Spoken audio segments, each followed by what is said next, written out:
Today we're talking about the differences of owning land in Colorado compared to other places in the US. Stay tuned to the end and you'll get a chance to hear all about it.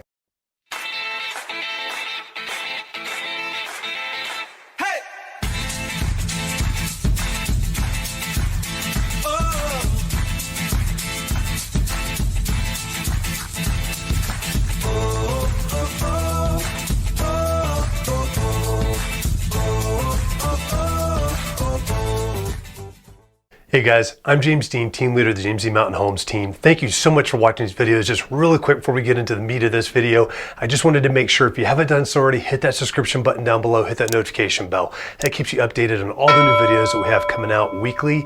We've got several that come out each week on this channel, so please stay up to date with that. Also, if you've got any questions whatsoever that are real estate related or just in the community, please don't hesitate to reach out to us and give us a call. You can either call us at 719-266-2725. You can text us to that number as well, or you can email us at info@jdmret.net. Please, whatever you got to do to get those questions to us, please ask. We're here to help. We're here to provide value to you and helping you make informed decisions, whether you're looking to buy or sell real estate or just typical questions for the community out here.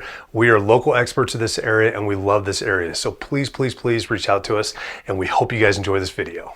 Okay, so today guys, we're talking about some differences of what land ownership in Colorado means and how different that can be than other places, specifically the East Coast. Now, and I can talk a lot more intelligently on the East Coast simply because I grew up on the East Coast. I lived most of my life on the East Coast until we moved here to Colorado 10 years ago. So I've owned land both back east as well as here in Colorado. Now, I would assume that a lot of what we've got going on that we have here in Colorado is probably similar to a lot of places out west. However, we do have the added benefit of being high in altitude too. So first of all, I just want to tell you what most folks anticipate when they're looking at land. So usually when I'm dealing with folks that are looking at getting a piece of land here in Colorado or having a home that is on any kind of land, a lot of times they're nervous about having too much because of the upkeep and the maintenance that can come with that. And a lot of that has to do with the different experiences they've had in different areas throughout the US. Now, owning land down in Colorado Springs is very different than owning land up in the mountains too. We'll talk about a little bit of those differences as well.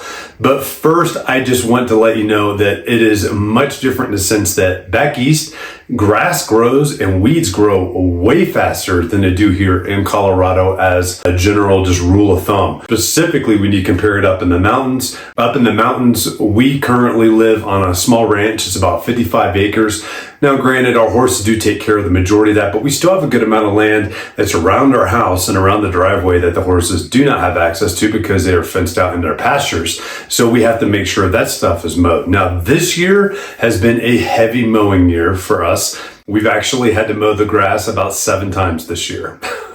Now, that's going to be surprising to a lot of folks because they think, oh, I'm going to have to mow every single week, otherwise it's going to look like a jungle. Now, when we own land in Northern Virginia, that is exactly what it was like. And we had weeds and poison ivy and vines and all kinds of stuff, and the trees would grow fast. That is not the case in Colorado. Even down in Colorado Springs, now you might get away with mowing once a week, especially if you've got a lot of really good green grass.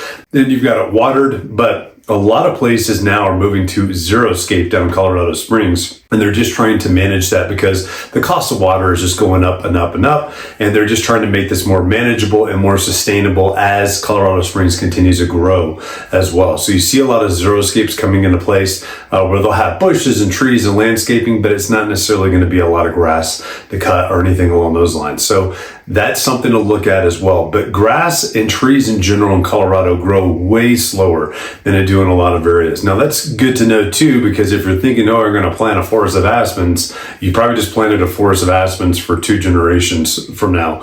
They're going to get a chance to enjoy it. So that's another thing as well. When we start seeing people that are talking about cutting down trees, you need to make sure you really want that tree to be removed before making that decision. Some of these pines and ponderosas, especially up in the mountains, when they have the orange colored bark or the alligator style type bark on there, those can be 250 plus years old. Those are older than the United States as well. So just food for thought as you're kind of thinking through what you're going to do management wise as you do own land out here. I'll tell you, this is probably one of the easiest places to own land in a sense of management than any of the places that we've ever owned land within the United States. And we've owned much smaller pieces. This is the biggest piece that we've ever owned as well. Before this, the largest we'd owned was about 5 acres, and that was a bear because there was a lot of mowing that had to happen on that. We had a riding lawnmower and everything else. It's just different out here. Now, some of the bigger things that you're going to need to think of if you do own land is if you've got a long driveway, you will be responsible for taking care of that, whether it's snow removal,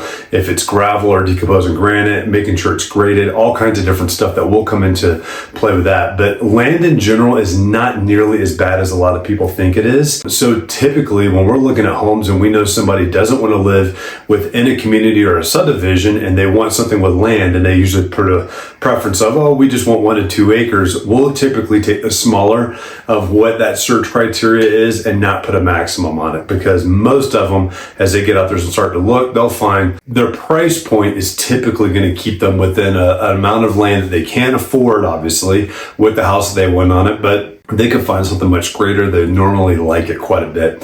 So that's land in general when we're looking at land here in Colorado. Guys, I really hope that you enjoyed that video. And once again, before you sign off, make sure you hit that subscription button and notification bell down below.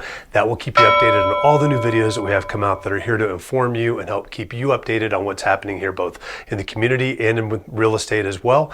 And once again, too, if you've got any questions, please do not hesitate to give us a call, 719-266-2725. You can text us at that number as well, or you can email us at info@jdmret.net, and we will get back to you as quickly as possible to answer all of those questions. We're here to serve you, and we look forward to helping you soon.